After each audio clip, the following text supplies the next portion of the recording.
Now, here is a brand based out of Poland that I've actually been hearing a lot about over the past few months. They have tons of fragrances. I've been privileged enough to have the opportunity to sample all of them because I did acquire a nice little discovery set, and I was smelling through all of them, and of course there's a ton on YouTube here that people have been speaking very positively and very favorably about. Their cherry-based offering has gotten a lot of love. There's also a coffee-based offering that I really fell in love with. So I was thinking about it and I was like, what is the one fragrance from this collection that I think has the potential to be a signature scent worthy fragrance?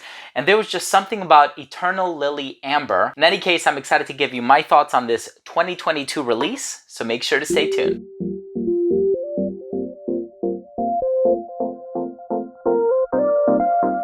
Now, before I begin today's episode and I tell you about Eternal Lily Amber by Bohoboco, and I give you my thoughts on the smell, the notes, the performance, stories of times when I've worn the fragrance, what I personally get from it, the DNA, any comparisons, so on and so forth, I do want to start things off by saying that if you're a fan of fragrance-related content, please do consider supporting the channel by subscribing to it. Hit the bell icon so you can be notified whenever I do upload future videos to the channel. And of course, give this video a thumbs up if you enjoyed it, or if you took something of value from today's episode. It would really mean a lot to me. So here is a fragrance called Eternal Lily Amber. The cool thing about this brand, and it might be artificially colored, but their fragrances all do sort of have like a different tinge to them. So this one is kind of on the green side of things, almost looks like a holiday, spruce or like a green, evergreen kind of a color. The cherry-based offering is of course red, and they do have a diverse range of hues that are represented in their fragrances. The one thing that I can say is that having sampled every single fragrance that the brand has ever put out, and there have been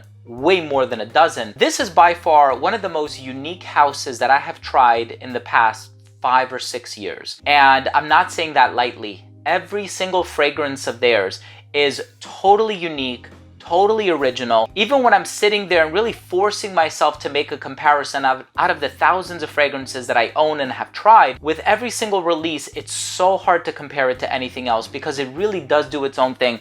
And so I really have to commend the brand, the perfumer, and everybody who's worked on these fragrances for putting out fragrances that are really unique. And now it's just a matter of seeing, do they stand the test of time? This fragrance here is incredibly strong, incredibly long lasting, which is not what one would expect initially when they hear that this is going to be a floral based fragrance. There's lily, there's jasmine, there's also a bit of Turkish rose if I'm remembering correctly. But in any case, I'm excited to give you my comprehensive thoughts on the smell, how it worked on my skin, so on and so forth. Let's start things off with the presentation.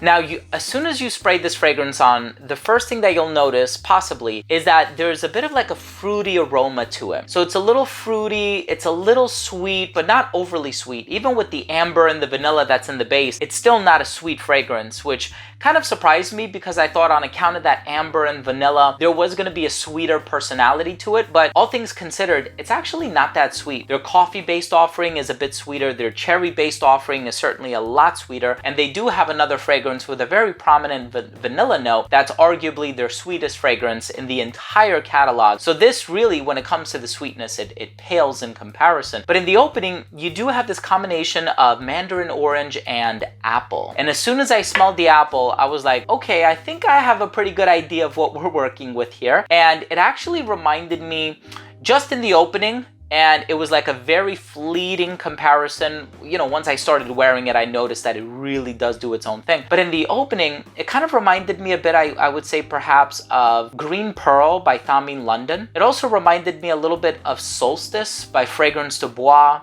And it almost has like this easygoing signature scent, mass appealing vibe that you would also get with something like Meteor by Louis Vuitton. If you've tried any of those fragrances, you know how they all kind of have that same vibe to them.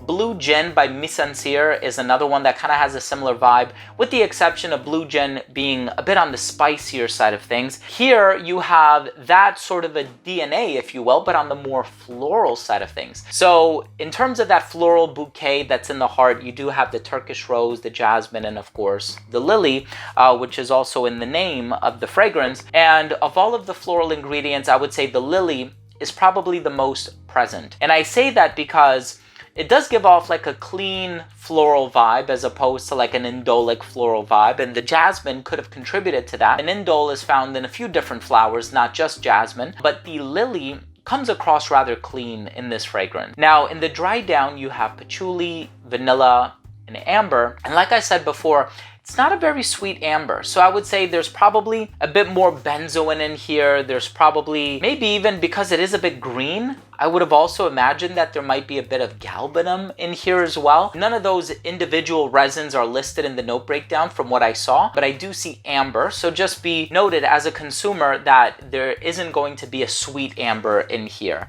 I think the expectation for a lot of amber perfumes on the market is that they are going to be potentially on the sweet side of things, and that's not what you're going to get here. But you do get this really awesome smelling, this natural smelling lily note.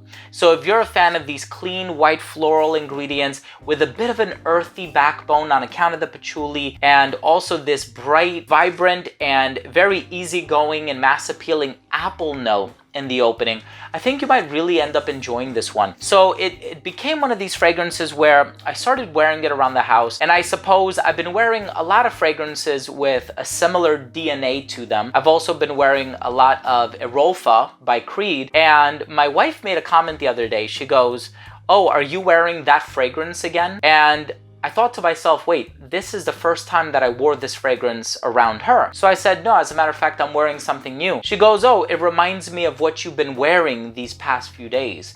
And so she was either referring to Meteor or Green Pearl, because I've been wearing a little bit of both actually. She doesn't often comment on those other fragrances when I wear them. She did comment when I wore this one. So I think that shows me that she was able to notice it more, which tells me that this one projected a bit better. And as a matter of fact, I left the house a couple days ago to get a haircut. I was wearing this one again, and I put on my scarf. I can still smell this fragrance on my scarf a couple days later, and it smells like I just took the scarf and I sprayed it. That's something that can be said about all of this brand's fragrances. They all last a very, very long time. Be your own judge. Get a sample pack for yourself as I did, and try them out for yourself. I'm actually really excited to get more from this brand, especially with all the different colors. I think it's gonna look really nice when you have a bunch of them lined up next to each other. So I do look forward to getting more from this brand, and I'm hoping I have the opportunity to do that. Let's go ahead and finish things off with my overall assessment. So first up, in terms of the uniqueness and the overall smell, I'm telling you, this is a totally unique fragrance. I tried comparing it to some other fragrances, you know, perhaps a little Meteor by Louis Vuitton, Blue Gin by Mise en Cire, Green Pearl by Thamin London, even Mephisto Gentiluomo by Casa Moratti. I mean, it does have a similar DNA to a lot of other fragrances, but this one has a much stronger floral ingredient with that bright sort of juicy apple in the opening that is not all about the apple. It's a nice balance of the orange and the apple, I would say, but it has a really nice overall smell that is mass appealing, to say the least. And I've gotten some positive attention, especially from my wife as of late, so that's a good thing. In terms of the longevity, this one is easily 10 plus hours. I feel like the amber and the patchouli in the base is responsible for that great longevity. Projection was amazing for the first hour and a half to 2 hours of application. I would say for the first hour, it radiated within an arm's length. Up until that 2 hour mark, it was at an arm's length. It became an elbow's length scent right around hour 6 or 7, a skin scent right around hour 10 or 11. Really good performance. Some of the best that I've gotten over the past few months, as a matter of fact. In terms of the versatility, I think it's perfectly unisex. I think this one is great for casual or dressed up. It has enough of that natural lily smell in here that would make it a really refined choice for a dressed up occasion. I think because of the great performance, you can wear this one in the colder weather. Because of some of the floral, fruity, and citrusy elements, it would also work well in the hotter weather. So I think this is a great all year round fragrance. The only thing is I can't really see a teenager or an early college student wearing this one. So I would probably recommend it for somebody who's a little bit older and has a little bit more experience when dealing with niche perfumes. And in terms of the presentation, I love this sort of velvety feel on the cap here. very snug fit, the color, and just the whole concept of the brand is really, really nice. My final verdict on this fragrance is if you are looking for a fragrance from this brand that has signature scent worthy potential, and you've tried perhaps a bunch of the other fragrances and you know that this is a brand that really delivers when it comes to quality, definitely check out Eternal Lily and Amber. Thank you so much for watching. I really hope you enjoyed this review. If you did, please do consider supporting the channel by subscribing to it, hit the bell, and give this video a thumbs up. Thank you for watching. Love you guys. We'll see you tomorrow. Bye.